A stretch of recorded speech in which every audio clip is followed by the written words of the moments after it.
ಶ್ರೀಗುರುಭ್ಯೋ ನಮಃ. ನರಸಿಂಹೋ ಅಖಿಲಾಜ್ಞಾನಮತಧ್ವಾन्तದಿವಾಕರಃ ಜಯತ್ಯಮೃತಸಜ್ಞಾನಸುಖಶಕ್ತಿಪಯೋನಿಧಿಃ. ಶ್ರೀಗುರುಭ್ಯೋ ನಮಃ. ವ್ಯಾಕರಣಾಮೃತಂ ದ್ವಿತೀಯಃ ಪಾಠಃ. ಸಮಾಸಃ. ಅರ್ಥವಾನ್ ವರ್ಣಸಮೂಹಃ ಪದಂ ಭವತಿ. ಪದ ಅಂದ್ರೆ ಏನು? ಹಾಗೆಂದ್ರೆ ಅರ್ಥವಾನ್ ವರ್ಣ ಸಮೂಹ, ಅರ್ಥವುಳ್ಳ ವರ್ಣಗಳ ಸಮೂಹ, ಅದನ್ನ ಪದ ಅಂತ ಕರೀತಾರೆ. ಪದ ಸಮೂಹ ಅರ್ಥವಾನ್ ವಾಕ್ಯಂ ಭವತಿ. ವಾಕ್ಯ ಅಂದ್ರೆ ಏನು? ಪದಗಳ ಸಮೂಹ ಅಂತ ಗೊತ್ತಿದೆ, ಅದ್ರ ಜೊತೆಗೆ ಅರ್ಥವಾನ್ ಅಂತ ಸೇರಿಸ್ತಾರೆ. ಅರ್ಥವಾನ್ ಪದ ಸಮೂಹ, ಅರ್ಥವುಳ್ಳ ಪದಗಳ ಸಮೂಹ, ಅದನ್ನ ವಾಕ್ಯ ಅಂತ ಕರಿತೀವಿ. ಅನೇಕಾನಿ ಪದಾನಿ ಅರ್ಥಂ ಅನುಸೃತ್ಯ ಯದಾ ಏಕೀಭವಂತಿ ತದಾ ಸಮಾಸಃ ಭವತಿ. ಸಮಾಸ ಅಂದ್ರೆ ಏನು? ಹಾಗೆಂದ್ರೆ ಅನೇಕ ಪದಗಳು ಅರ್ಥಂ ಅನುಸೃತ್ಯ, ಅರ್ಥವನ್ನು ಅನುಸರಿಸಿ, ಯದಾ ಏಕೀಭವಂತಿ, ಯಾವಾಗ ಒಂದೇ ಪದ ಅಂತ ಆಗುತ್ತದೋ ತದಾ ಸಮಾಸಃ ಭವತಿ, ಅದನ್ನ ಸಮಾಸ ಅಂತ ಕರೀತಾರೆ. ಅಂದ್ರೆ ಸಮಾಸ ಅಂದ್ರೆ ಏನು? ಅನೇಕ ಪದಗಳು ಸೇರಿ ಒಂದೇ ಪದವಾಗಿ ಬರೋದು, ಅರ್ಥವುಳ್ಳದಾಗಿರಬೇಕು. ಅರ್ಥವುಳ್ಳದಾದ ಒಂದೇ ಪದವಾಗಿ ಬರೋದು, ಅದನ್ನ ಸಮಾಸ ಅಂತ ಕರೀತಾರೆ. ಸಮಾಸಃ ಇತ್ಯಸ್ಯ ಸಂಕ್ಷೇಪಃ ಇತ್ಯರ್ಥ. ಸಮಾಸ ಅಂದ್ರೆ ಸಂಕ್ಷೇಪ ಅಂತ ಅರ್ಥ. ಅತ್ರ ಅರ್ಥ ಸಂಕ್ಷೇಪಃ ನ ಕಿಂತು ಶಬ್ದ ಸಂಕ್ಷೇಪಃ.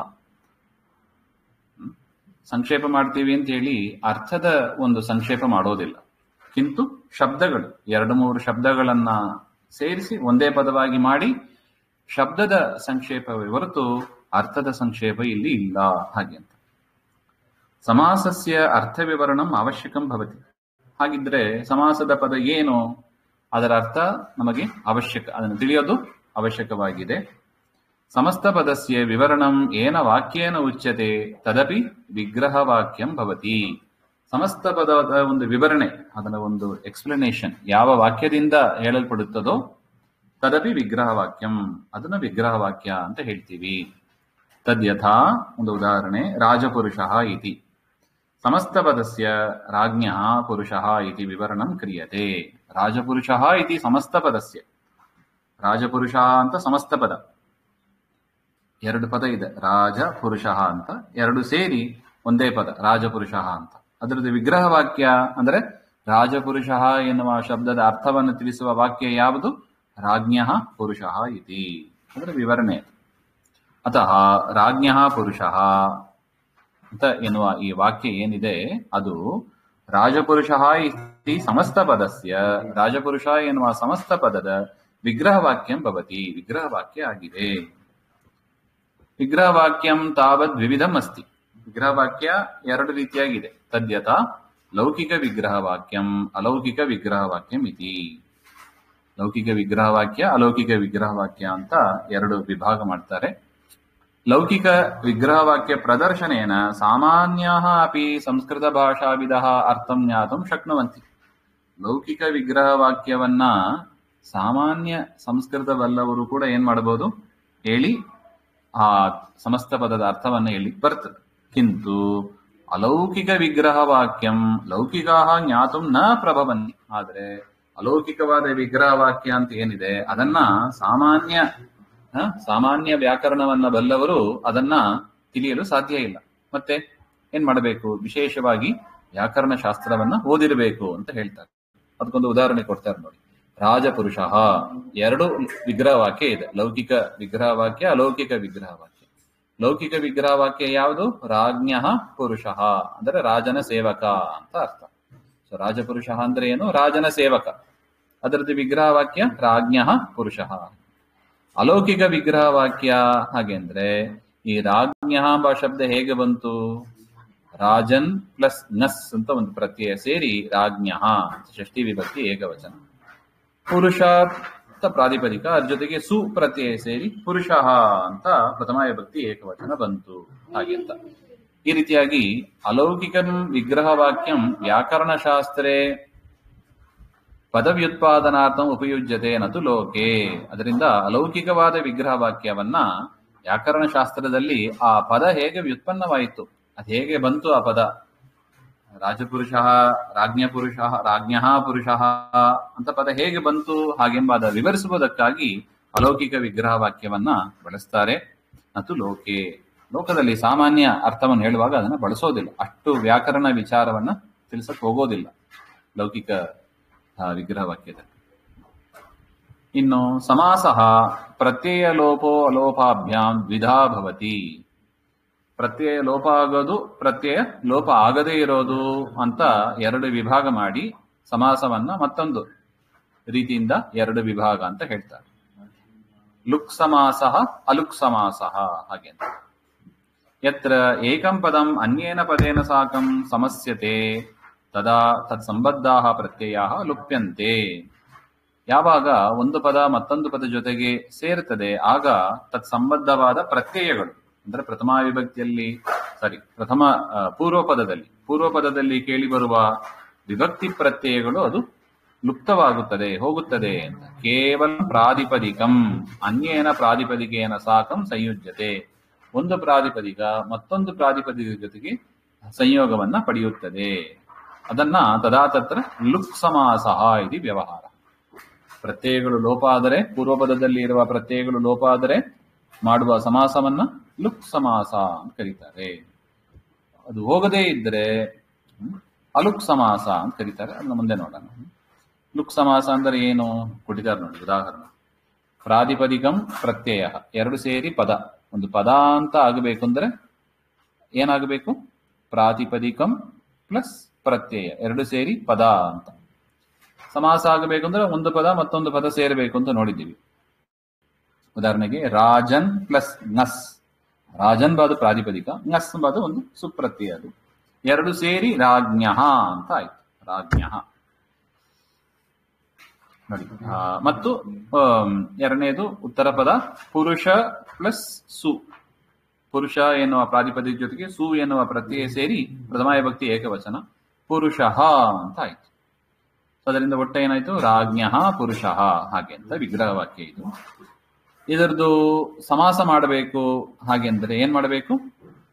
ಲುಕ್ ಸಮಾಸ ಅಂದ್ರೆ ನಾವೇನ್ ನೋಡಿದೀವಿ? ಪ್ರತ್ಯಯಗಳು ಹೋಗಬೇಕು ಅಂತ, ಪೂರ್ವ ಪದದ ಪ್ರತ್ಯಯಗಳು ಹೋಗಬೇಕು. ಪೂರ್ವ ಪದ ಪ್ರತ್ಯಯ ಹೋದ್ರೆ ಉಳಿಯೋದು ಯಾವುದು? ರಾಜನ್ ಅಂತ ಉಳಿತದೆ ನೋಡಿ. ಅಲ್ಲೂ ಕೂಡ ನ ಒಟ್ಟೋಗ್ತದೆ, ಲೋಪವಾಗ್ತದೆ. ರಾಜ ಪ್ಲಸ್ ಪುರುಷ ಹಾಗೆ ರಾಜಪುರುಷ ಹಾಗೆ. ಅಂದ್ರೆ ರಾಜ ಪ್ಲಸ್ ಪುರುಷ ಅಂತ ಅಷ್ಟೇ ಆಯ್ತು, ಹೊಸ ಪ್ರಾತಿಪದಿಕ ಬಂತು ನೋಡಿ. ರಾಜಪುರುಷ ಎಂಬುದೇನು? ಎರಡು ಪ್ರತ್ಯಯಗಳು ಹೋಗ್ತದೆ, ಪೂರ್ವ ಪದದ ಪ್ರತ್ಯಯವೂ ಹೋಗ್ತದೆ, ಉತ್ತರ ಪದದ ಪ್ರತ್ಯವೂ ಹೋಗ್ತದೆ. ಹೋಗಿ ಏನಾಯ್ತು? ರಾಜ ಪ್ಲಸ್ ಪುರುಷ ರಾಜಪುರುಷ ಅಂತ ಹೊಸ ಪ್ರಾತಿಪದಿಕ ಬಂತು. ಅದು ರಾಮ್ ಶಬ್ದದಂತೆ ರಾಜಪುರುಷವು ರಾಜಪುರುಷ ಅಂತ ನಡೆಸಲಿಕ್ಕೆ ಬರ್ತದೆ. ಇದು ಲುಕ್ ಸಮಾಸದ ಉದಾಹರಣೆ. ಇನ್ನು ಅಲುಕ್ ಸಮಾಸ ಯತ್ರ ಏಕಂ ಪದಂ ತತ್ ಸಂಬದ್ಧಂ ವಿಭಕ್ತಿ ಪ್ರತ್ಯಯ ಲೋಪಂ ವಿನ ಅನ್ಯೇನ ಪದೇನ ಸಾಕಂ ಸಂಯುಜ್ಯತೆ ತದಾ ತತ್ರ ಅಲುಕ್ ಸಮಾಸ ಇತಿ ವ್ಯವಹಾರ. ನೋಡಿ, ಎರಡು ಪದ ಪ್ರಾತಿಪದಿಕ ಪ್ರತ್ಯಯ ಸೇರಿದ ಪದ ಅಂತ ನೋಡಿದ್ದೀವಿ. ಒಂದು ಪದ ಮತ್ತೊಂದು ಪದ ಜೊತೆಗೆ ಸೇರ್ತದೆ, ಪರಸ್ಮೈ ಪದಿ ಹಾಗೆ ಅಂತ ನೋಡಿ. ಪರಸ್ಮೈ ಎಂಬುದು ಚತುರ್ಥಿ ವಿಭಕ್ತಿ ಪದ, ಆ ಪ್ರತ್ಯಯ ಸೇರಿದ ಚತುರ್ಥಿ ವಿಭಕ್ತಿ ಪ್ರತ್ಯಯ ಞೇ ಅಂತ ಸೇರಿದೆ. ಞೇ ಎಂಬುದು ಸೇರಿ ಪರಸ್ಮೈ ಅಂತ ಆಯ್ತು. ಸಮಾಸ ಆಗುವಾಗಲೂ ಕೂಡ ಪರಸ್ಮೈ ಅಂತ ಹಾಗೆ ಇರ್ತದೆ ನೋಡಿ. ಪರಸ್ಮೈ ಪದಿ. ಅದೇ ತರ ಪದಿನ್ ಶಬ್ದ, ಅದು ಅದ್ರ ಜೊತೆಗೆ ಸುಪ್ರತ್ಯಯ ಸೇರಿ ಪದಿ ಅಂತ ಆಯ್ತು. ಪರಸ್ಮೈ ಪ್ಲಸ್ ಪದಿ. ಇಲ್ಲಿ ಯಾವ ಪ್ರತ್ಯಯಗಳು ಲೋಪ ಆಗಲಿಲ್ಲ. ಅಲುಕ್ ಸಮಾಸದಲ್ಲಿ ಪ್ರತ್ಯಯಗಳು ಲೋಪ ಆಗೋದಿಲ್ಲ ಅಂತ ನಾವು ನೋಡಿದ್ದೀವಿ. ಅದರಿಂದ ಪರಸ್ಮೈ ಪದಿ ಹಾಗೆ ಅಂತ ಆಯಿತು. ಈ ರೀತಿಯಾಗಿ ಲುಕ್ ಸಮಾಸ ಅಲುಕ್ ಸಮಾಸ ಅಂತ ಒಂದು ವಿಭಾಗ. ಇನ್ನೊಂದು ರೀತಿಯಾದ ವಿಭಾಗ, ಕ್ವಚಿತ್ ಪದಾರ್ಥ ಪ್ರಾಧಾನ್ಯಂ ಅನುಸೃತ್ಯ ಸಮಾಸ ಚತುರ್ಧಾ ವಿಭಜ್ಯತೆ. ಪದಾರ್ಥದ ಅರ್ಥವನ್ನು ಅನುಸರಿಸಿ, ಪೂರ್ವ ಪದ ಉತ್ತರ ಪದ ಅದನ್ನು ಅನುಸರಿಸಿ, ಆ ಪದದ ಅರ್ಥಗಳನ್ನ ಅನುಸರಿಸಿ ನಾಲ್ಕು ರೀತಿಯಾಗಿ ವಿಭಾಗ ಮಾಡಬಹುದು. ಹಾಗೆ ಯಾವುದು? ಅವಿಭಾವ ತತ್ಪುರುಷ, ಅಲ್ಲಿ ಕರ್ಮಧಾರೆ ಮತ್ತು ದ್ವಿಗು ಅಂತ ಎರಡು ಪ್ರಭೇದ, ಮತ್ತೆ ದ್ವಂದ್ವ ಬಹುವ್ರೀಹಿ ಹಾಗೆ ಅಂತ ನಾಲ್ಕು ರೀತಿಯಾಗಿ ಸಮಾಸವನ್ನ ವಿಭಾಗ ಮಾಡಿದ್ದಾರೆ. ಅದರಲ್ಲಿ ಮೊದಲನೆಯದು ಉಪಕೃಷ್ಣಂ ಗಚ್ಚ ಅಂತ ಕ್ರಿಯಾಪದ. ಅಂದ್ರೆ ನಾವು ನೋಡಿದೀವಿ, ಪ್ರಧಾನ ಅಂತ ತೀರ್ಮಾನ ಮಾಡೋದು ಹೇಗೆ? ಕ್ರಿಯಾಪದದ ಜೊತೆಗೆ ಯಾವುದು ಸಂಬಂಧವನ್ನ ಪಡೆಯುತ್ತದೋ, ಉತ್ತರ ಪದವೋ ಪೂರ್ವ ಪದವೋ ಯಾವ ಪದ ಸಂಬಂಧವನ್ನ ಪಡೆಯುತ್ತದೋ ಅದನ್ನ ಪ್ರಧಾನ ಅಂತ ಕರಿತೀವಿ. ಉದಾಹರಣೆಗೆ ಉಪಕೃಷ್ಣಂ ಗಚ್ಚ ಹಾಗೆ ಅಂತ ಅವರಿಗೆ ಕೊಟ್ಟಿದ್ದಾರೆ ನೋಡಿ. ಉಪಕೃಷ್ಣಂ ಗಚ್ಚ ಇತ್ಯತ್ರ ಗಮನರೂಪ ಕ್ರಿಯಾನ್ವಯ ಉಪಪದಾರ್ಥೇನ ಸಾಕಂ ಭವತಿ ಇತಿ ಅತ್ರ ಪೂರ್ವಪದಾರ್ಥ ಅನ್ವಯ ಪೂರ್ವಪದಾರ್ಥ ಪ್ರಾಧಾನ್ಯಂ ಇತಿ. ಇಲ್ಲಿ ಗಚ್ಚ ಅಂತ ಇದೆ. ಇಲ್ಲಿ ಗಚ್ಚ ಎನ್ನುವುದು ಹೋಗು ಅಂತ ಅರ್ಥ. ಉಪಕೃಷ್ಣಂ ಗಚ್ಚ ಅಂದ್ರೆ ಕೃಷ್ಣನ ಹತ್ತಿರ ಹೋಗು ಅಂತ ಅರ್ಥ. ಉಪಪದಾರ್ಥೇನ ಸಮೀಪಂ ಸಾಕಂ ಭವತಿ ಇತಿ ಅತ್ರ ಪೂರ್ವಪದಾರ್ಥ ಅನ್ವಯ. ಕೃಷ್ಣ ಹೋಗು ಅಂತ ಅರ್ಥ ಇಲ್ಲ.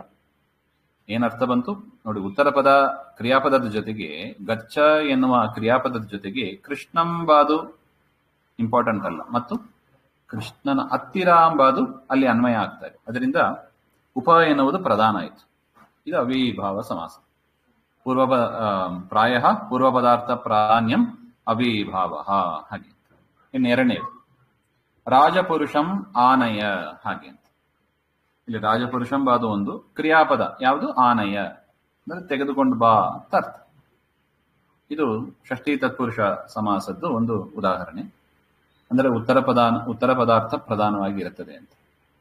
ಇಲ್ಲಿ ಎರಡು ಪದ ಇದೆ ನೋಡಿ. ರಾಜಪುರುಷಂ, ರಾಜ್ಞಃ ಪುರುಷ ಅಂತ ನಾವು ಹಿಂದೆ ನೋಡಿದ್ದೀವಿ. ರಾಜಪುರುಷನನ್ನ ಕರೆದುಕೊಂಡು ಬಾ ಅಂದ್ರೆ ರಾಜ ಸೇವಕನನ್ನ ಕರೆದುಕೊಂಡು ಬಾ ಅಂತ ಅರ್ಥ. ರಾಜ ಸೇವಕನನ್ನು ಅಂತ ಪೂರ್ವ ಪದ ರಾಜ, ಉತ್ತರ ಪದ ಸೇವಕನನ್ನು ಹಾಗೆ. ಆನೆಯ ಅಂದ್ರೆ ಯಾರನ್ನ ಕರ್ಕೊಂಡ್ ಬರ್ಬೇಕು? ರಾಜನನ್ನ ಕರ್ಕೊಂಡ್ ಬರ್ಬೇಕೋ ಸೇವಕನನ್ನ ಕರ್ಕೊಂಡ್ ಬರ್ಬೇಕು? ಹಾಗೆಂದ್ರೆ ಅದನ್ನ ಇಲ್ಲಿ ಹೇಳ್ತಾ ಇದ್ದಾರೆ. ರಾಜಪುರುಷಂ ಆನೆಯ ಇತ್ಯತ್ರ ಆನೆಯ ರೂಪ ಕ್ರಿಯಾನ್ವಯ, ಆನೆಯನ ಎನ್ನುವ ಒಂದು ಕ್ರಿಯಾ ಸೇರಿದೆ. ಪುರುಷ ಪದಾರ್ಥೇನ ಸಾಕಂ ಭವತಿ ನತು ರಾಜಪದಾರ್ಥೇನ. ಸೇವಕನನ್ನ ಕರ್ಕೊಂಬಾ ಎನ್ನುವ ಅರ್ಥದಲ್ಲಿ ಸೇರ್ತದೆ ಹೊರತು ರಾಜನನ್ನ ಕರೆದುಕೊಂಡು ಬಾ ಎಂಬ ಅರ್ಥದಲ್ಲಿ ಬರೋದಿಲ್ಲ. ಅತಃ ಅತ್ರ ಉತ್ತರ ಪದಾರ್ಥ ಅನ್ವಯ. ಉತ್ತರ ಪದಾರ್ಥದ ಜೊತೆಗೆ ಕ್ರಿಯಾಪದ ಸಂಬಂಧವನ್ನು ಪಡೆದು ರಾಜ ಸೇವಕನನ್ನ ಕರೆದುಕೊಂಡು ಬಾ ಎನ್ನುವ ಅರ್ಥದಲ್ಲಿ ಬಂದಿದೆ. ಅದರಿಂದ ಉತ್ತರ ಪದಾರ್ಥ ಪ್ರಾಧಾನ್ಯಂ ತತ್ಪುರುಷ ಹಾಗೆ ಅಂತ. ಇನ್ನು ಮೂರನೇ ಉದಾಹರಣೆ ರಾಮಲಕ್ಷ್ಮಣೋ ಭೋಜಯ. ರಾಮಲಕ್ಷ್ಮಣರಿಗೆ ಊಟವನ್ನ ಹಾಕು. ಇದು ದ್ವಂದ್ವ ಸಮಾಸದ ಒಂದು ಉದಾಹರಣೆ. ದ್ವಂದ್ವ ಸಮಾಸ ಅಂದ್ರೆ ಏನು ಅಂದ್ರೆ ಎರಡು ಪದವು ಪ್ರಧಾನ ಆಗ್ತದೆ. ಸರ್ವಪದ ಪ್ರಾಧಾನ್ಯಂ ಭವತಿ. ರಾಮಲಕ್ಷ್ಮಣೋ ಭೋಜಯ ಇತ್ಯತ್ರ ಭೋಜನ ಪ್ರವರ್ತನ ರೂಪ ಕ್ರಿಯಾಯಾಮ್ ಅನ್ವಯ ರಾಮಲಕ್ಷ್ಮಣ ಪದಾರ್ಥಾಭ್ಯಾಂ ಭವತಿ ಇತಿ. ಇಲ್ಲಿ ಊಟ ಮಾಡಿಸು ಎನ್ನುವುದು ಕ್ರಿಯಾ. ಅದು ಎಲ್ಲಿಗೆ ಅನ್ವಯ ಹೊಂದುತ್ತದೆ? ರಾಮನ ಜೊತೆಗೂ ಹೊಂದುತ್ತದೆ, ಲಕ್ಷ್ಮಣನ ಜೊತೆಗೂ ಹೊಂದುತ್ತದೆ. ಎರಡು ಪದದ ಜೊತೆಗೂ ಅನ್ವಯವನ್ನು ಪಡೆಯುತ್ತದೆ. ಉಭಯೋಹೋ ಪದಾರ್ಥಯೋಹೋ ಅನ್ವಯ. ಅದರಿಂದ ಉಭಯ ಪದಾರ್ಥ ಪ್ರಾಧಾನ್ಯಂ, ಎರಡು ಪದವು ಕೂಡ ಪ್ರಧಾನ ಆಯಿತು. ಅದರಿಂದ ಇದು ದ್ವಂದ್ವ ಸಮಾಸ ಅಂತ. ಪ್ರಾಯ ಉಭಯ ಪದಾರ್ಥ ಪ್ರಾಧಾನ್ಯಂ ದ್ವಂದ್ವ ಅಂತ. ಉಭಯ ಅಂದ್ರೆ ಸರ್ವ ಪದ ಅಂತ. ಎರಡು ಪದ ಇದ್ರೆ ಎರಡು ಅಂತ ಕೊಟ್ಟಿದ್ದಾರೆ. 3-4 ಪದ ಇದ್ರೆ ಎಲ್ಲವನ್ನು ಕೂಡ ಇಟ್ಕೋಬೇಕು ಅಂತ ಅರ್ಥ. ಉದಾಹರಣೆಗೆ ರಾಮಶ್ಚ ಲಕ್ಷ್ಮಣಶ್ಚ ಭರತಶ್ಚ ಶತ್ರುಘ್ನಶ್ಚ. ರಾಮ ಲಕ್ಷ್ಮಣ ಭರತ ಶತ್ರುಘ್ನಾಃ ಆಗಚ್ಚಂತಿ. ರಾಮ ಲಕ್ಷ್ಮಣ ಭರತ ಶತ್ರುಘ್ನರು ಬರ್ತಾರೆ ಹಾಗೆ ಅಂತ.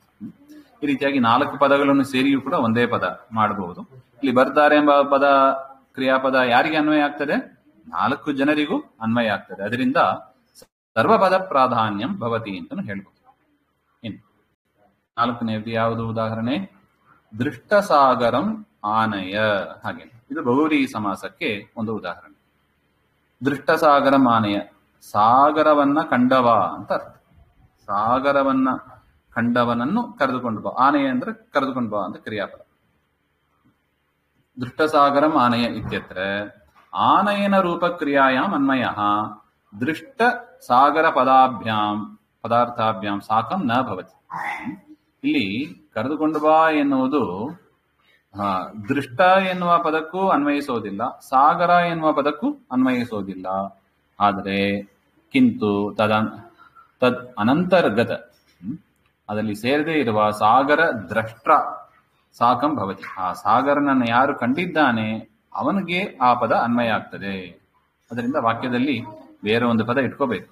ದೃಷ್ಟ ಸಾಗರಂ ರಾಮಂ ಆನೆಯ ಹಾಗೆಂತ ವಿಶೇಷಣವಾಗಿ ಬರ್ತದೆ. ದೃಷ್ಟ ಸಾಗರಂ ಏನೋ ಸಾಗರನನ್ನ ಕಂಡ ರಾಮನನ್ನು ಕರೆದುಕೊಂಡು ಬಾ ಹಾಗೆಂತ. ಅದರಿಂದ ಅನ್ಯ ಪದಾರ್ಥೇನ ಸಾಗಂ ಕ್ರಿಯಾನ್ವಯ, ವಾಕ್ಯದಲ್ಲಿರುವ ಬೇರೆ ಒಂದು ಪದದ ಜೊತೆಗೆ ಕ್ರಿಯಾ ಸಂಬಂಧ ಆಗ್ತದೆ. ಅದರಿಂದ ಅನ್ಯ ಪದಾರ್ಥ ಪ್ರಾಧಾನ್ಯಂ ಇದು ವ್ಯವಹಾರ. ಬಹುವ್ರೀಹಿ ಪ್ರಾಯ ಅನ್ಯ ಪದಾರ್ಥ ಪ್ರಾಧಾನ್ಯಂ ಹಾಗೆ. ಅದನ್ನೇ ಇಲ್ಲಿ ಟೇಬಲ್ ಅಲ್ಲಿ ಕೊಟ್ಟಿದ್ದಾರೆ. ಅವ್ಯಯೀಭಾವ ಪ್ರಾಯ ಪೂರ್ವ ಪದಾರ್ಥ ಪ್ರಾಧಾನ್ಯಂ. ಅವ್ಯಯೀಭಾವ ಸಮಾಸ ಅಂದ್ರೆ ಏನಾಗಿರುತ್ತದೆ? ಪೂರ್ವ ಪದ ಪ್ರಾಧಾನ್ಯವಾಗಿರುತ್ತದೆ. ತತ್ಪುರುಷ ತತ್ಪುರುಷ ಪ್ರಾಯ ಉತ್ತರ ಪದಾರ್ಥ ಪ್ರಾಧಾನ್ಯಂ. ತತ್ಪುರುಷ ಸಮಾಸ ಅಂದ್ರೆ ಪ್ರಾಯ ಅಂದ್ರೆ ಹೆಚ್ಚು, ಮೋಸ್ಟ್ ಆಫ್ ದ ಕೇಸಸ್ ಅಂತ ಅರ್ಥ. ಅನೇಕ ಕಡೆ, ಕೆಲವು ಕಡೆ ಎಕ್ಸೆಪ್ಷನ್ ಇದೆ. ಉತ್ತರ ಪದ ಪ್ರಧಾನ ಅಂತ ಆಗದೇ ಇರುವ ಪ್ರಸಂಗವೂ ಬರುತ್ತದೆ. ಅದರ ತುಂಬಾ ರೇರ್, ಎಲ್ಲೋ ಅಲ್ಲಿ ಇಲ್ಲಿ ಬರ್ತದೆ. ಅದರಿಂದ ಪ್ರಾಯ ಎನ್ನುವ ಪದವನ್ನು ಸೇರಿಸಿದ್ದಾರೆ. 100% ಅಂತ ಇಲ್ಲ, 99% ಅಂತ ಪ್ರಾಯ ಶಬ್ದದಿಂದ ಇಟ್ಕೋಬೇಕು. ಮೋಸ್ಟ್ಲಿ ಅಂತ ಅರ್ಥ. ಉತ್ತರ ಪದಾರ್ಥ ಪ್ರಾಧಾನ್ಯ ತತ್ಪುರುಷ. ಉತ್ತರ ಪದಾರ್ಥ ಪ್ರಧಾನವಾಗಿ ಕ್ರಿಯಾಪದದ ಜೊತೆಗೆ ಸಂಬಂಧವನ್ನು ಪಡೆಯೋದನ್ನ ತತ್ಪುರುಷ ಅಂತ ಕರೀತಾರೆ. ದ್ವಂದ್ವ ಹಾಗೆಂದ್ರೆ ಪ್ರಾಯ ಉಭಯ ಪದಾರ್ಥ ಪ್ರಾಧಾನ್ಯಂ. ವಾಕ್ಯದ ಸಮಾಸದಲ್ಲಿರುವ ಎರಡು ಪದಾರ್ಥವೂ ಕೂಡ ಪ್ರಧಾನವಾಗಿ ಇರುತ್ತದೆ. ಅದನ್ನ ದ್ವಂದ್ವ ಸಮಾಸ. ಬಹುವ್ರೀಹಿ ಪ್ರಾಯ ಅನ್ಯ ಪದಾರ್ಥ ಪ್ರಾಧಾನ್ಯಂ. ವಾಕ್ಯದಲ್ಲಿರುವ ಬೇರೆ ಒಂದು ಪದ ಪ್ರಧಾನವಾಗಿ ಇರುತ್ತದೆ. ಅದನ್ನ ಬಹುವ್ರೀಹಿ ಸಮಾಸ ಅಂತ ನೋಡಿದ್ದೀವಿ. ಇನ್ನು ಎರಡು ವಿಚಾರವನ್ನ ಇಲ್ಲಿ ತಿಳಿಸ್ತಾರೆ. ಕೇವಲ ಸಮಾಸ ಮತ್ತು ನಿತ್ಯ ಸಮಾಸ, ಅನಿತ್ಯ ಸಮಾಸ. ಅದರ ಒಂದು ವಿವರವನ್ನು ನಾವು ತಿಳಿಯಬೇಕು. ಕೇವಲ ಸಮಾಸ ಅಂದ್ರೆ ಏನು? ಅವ್ಯಯೀಭಾವಾದಿ ವಿಶೇಷ ಸಂಜ್ಞಾ ನಿರ್ಮುಕ್ತಾ ಸಮಾಸಾಹ ಕೇವಲ ಸಮಾಸಾಹ ಇತಿ ವ್ಯವಹ್ರಿಯಂತೆ. ಅವ್ಯಯೀಭಾವ ಇಂದ 4 ಹೇಳಿದ್ರಲ್ವಾ, ಅವ್ಯಯೀಭಾವ, ತತ್ಪುರುಷ, ದ್ವಂದ್ವ, ಬಹುವ್ರೀಹಿ ಅಂತ. ಇದು ಬಿಟ್ಟು ವಿಶೇಷ ಸಂಜ್ಞಾನಿ ವಿನಿರ್ಮುಕ್ತ, ಈ ಹೆಸರನ್ನ ಪಡೆಯದೇ ಇರುವ ಕೆಲವು ಸಮಾಸಗಳು ಇದೆ. ಅದನ್ನ ಕೇವಲ ಸಮಾಸ ಅಂತ ಕರೀತಾರೆ. ಉದಾಹರಣೆ ನೋಡುವುದಾದರೆ,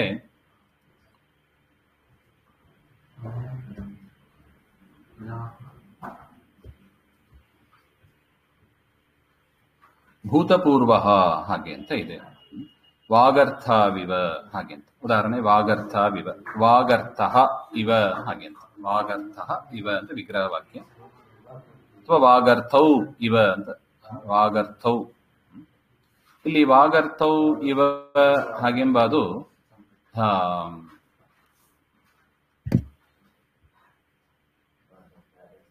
ಕಾಳಿದಾಸರು ರಘುವಂಶದಲ್ಲಿ ಬರುವ ಮಂಗಳಾಚರಣೆಯಲ್ಲಿ ಬರುವ ಒಂದು ಶ್ಲೋಕ ಇದೆ. ವಾಗರ್ಥವಿವ ಸಂಪೃಕ್ತೌ ಹಾಗೆಂತ. ವಾಗರ್ಥೌ ಅದು ದ್ವಂದ್ವ ಸಮಾಸ. ವಾಕ್ಚ ಅರ್ಥಶ್ಚ ವಾಗರ್ಥೌ ಅಂತ ದ್ವಂದ್ವ ಸಮಾಸ ಬರಬೇಕಾಗಿತ್ತು.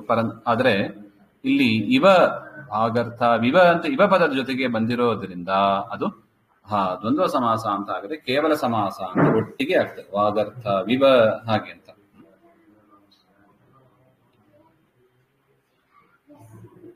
ಅದರಿಂದ ಇದನ್ನ ನಾವು ಕೇವಲ ಸಮಾಸ ಎಂಬುದಕ್ಕೆ ಒಂದು ಉದಾಹರಣೆ ನೋಡಿದ್ವಿ. ಅದೇ ತರ ನೈಕಃ ಹಾಗೆ ಅಂತ. ಇಲ್ಲಿ ನ ಏಕಃ ಅಂತ ನಾವು ಬಿಡಿಸಬಾರ್ದು. ಆದರೆ ಇದನ್ನ ಕೇವಲ ಸಮಾಸ ಅಷ್ಟೇ. ನೈಕಃ ಹಾಗೆ ಅಂದ್ರೆ ಒಬ್ಬನೇ ಇಲ್ಲದವ ಅಂತ ಅರ್ಥ. ಅಂದ್ರೆ ಅನೇಕರು ಎಂಬ ಅರ್ಥದಲ್ಲಿ ಬರ್ತದೆ ನೈಕಃ ಹಾಗೆ. ಈ ರೀತಿಯಾಗಿ ಇದು ತುಂಬಾ ಎಕ್ಸೆಪ್ಷನಲ್ ಕೇಸು, ತುಂಬಾ ರೇರ್ ಆಗಿ ಉಪಯೋಗಿಸೋದು. ಅದನ್ನ ತಿಳಿದಿಟ್ಕೊಂಡಿರ್ಬೇಕಷ್ಟೇ ನಾವು. ಇನ್ನು ಯದಾ ಸಮಾಸಃ ವೈಕಲ್ಪಿಕಃ ತದಾ ಅನಿತ್ಯ ಸಮಾಸಃ ಇತಿ. ಯದಾ ಸಮಾಸಃ ನಿತ್ಯಃ ತದಾ ನಿತ್ಯ ಸಮಾಸಃ ಇತ್ಯಪಿ ವ್ಯವಹಾರೇ ವರ್ತತೆ. ಇನ್ನು ಅನಿತ್ಯ ಸಮಾಸ ಮತ್ತು ನಿತ್ಯ ಸಮಾಸ ಹಾಗೆ ಅಂತ. ಈಗ ನಾವು ನೋಡಿದ್ದೀವಿ ರಾಜಪುರುಷ ಹಾಗೆಂದ್ರೆ ರಾಜ್ಞಃ ಪುರುಷಃ. ನಾವು ವಾಕ್ಯದಲ್ಲಿ ಬಳಸುವಾಗ ವೈಕಲ್ಪಿಕ ಅಂದ್ರೆ ರಾಜ್ಞಃ ಪುರುಷಃ ಆಗಚ್ಚತಿ, ರಾಜನ ಪುರುಷ ಅಂದ್ರೆ ರಾಜನ ಸೇವಕ ಬರ್ತಾ ಇದ್ದಾನೆ ಹಾಗೆಂತನೂ ನಾವು ವಾಕ್ಯ ಪ್ರಯೋಗ ಮಾಡ್ಲಿಕ್ಕೆ ಬರ್ತದೆ. ಅಥವಾ ರಾಜಪುರುಷ ಆಗಚ್ಚತಿ ಅಂತ ಸಮಾಸ ಮಾಡಿಯೂ ವ್ಯವಹಾರ ಮಾಡ್ಲಿಕ್ಕೆ ಬರ್ತದೆ. ಹೀಗೂ ಮಾಡ್ಬೋದು, ಹಾಗೂ ಮಾಡ್ಬೋದು. ಅದನ್ನ ವಿಕಲ್ಪ ಅಂತ ಕರೀತಾರೆ. ಈ ರೀತಿಯಾಗಿ ಯಾವುದು ವಿಕಲ್ಪವಾಗಿ ಅಂದ್ರೆ ವಿಗ್ರಹ ವಾಕ್ಯವನ್ನ ಇಟ್ಟುಕೊಂಡು ವಾಕ್ಯ ಮಾಡ್ಲಿಕ್ಕೆ ಬರ್ತದೆ, ಸಮಾಸ ಇಟ್ಟುಕೊಂಡು ವಾಕ್ಯ ಮಾಡ್ಲಿಕ್ಕೆ ಬಂದ್ರೆ ಅದನ್ನ ಅನಿತ್ಯ ಸಮಾಸ ಅಂತ ಹೇಳ್ತೀವಿ. ಆದರೆ ಯಾವಾಗ ಆ ರೀತಿಯಾಗಿ ಮಾಡ್ಲಿಕ್ಕೆ ಬರೋದಿಲ್ಲ, ಯದಾ ಸಮಾಸ ನಿತ್ಯ ವಿಕಲ್ಪ ಇಲ್ಲ, ಆವಾಗ ನಿತ್ಯ ಸಮಾಸ ಅಂತ ಅದನ್ನ ಕರಿತೀವಿ. ಯಹ ನಿತ್ಯ ಸಮಾಸ ತಸ್ಯ ವಿಗ್ರಹ ವಾಕ್ಯಂ ನ ಭವತಿ. ಯಾವುದು ನಿತ್ಯ ಸಮಾಸವಾಗಿದೆ ಅದಕ್ಕೆ ವಿಗ್ರಹ ವಾಕ್ಯ ಇರೋದಿಲ್ಲ. ಅದನ್ನೇ ಇನ್ನೊಂದು ಪದದಿಂದ ಅಸ್ವಪದ ವಿಗ್ರಹ ವಾಕ್ಯಂ ಭವತಿ. ಅದನ್ನೇ ಅದೇವ ಗುಪ್ತಂ ಅವಿಗ್ರಹ ಅಸ್ವಪದ ವಿಗ್ರಹ ವಾ ನಿತ್ಯ ಸಮಾಸಸ್ಯ ಇತಿ. ಅಸ್ವಪದ ವಿಗ್ರಹ ಅಂದ್ರೆ ಅದನ್ನ ವಿಗ್ರಹ ವಾಕ್ಯ ಅಂತ ಸೆಪರೇಟ್ ಆಗಿ ಇಲ್ಲ, ಅಂತದನ್ನ ನಿತ್ಯ ಸಮಾಸ ಅಂತ ನಾವು ಕರಿತೀವಿ. ಅದಕ್ಕೆ ಒಂದು ಉದಾಹರಣೆ ನೋಡುವುದಾದ್ರೆ,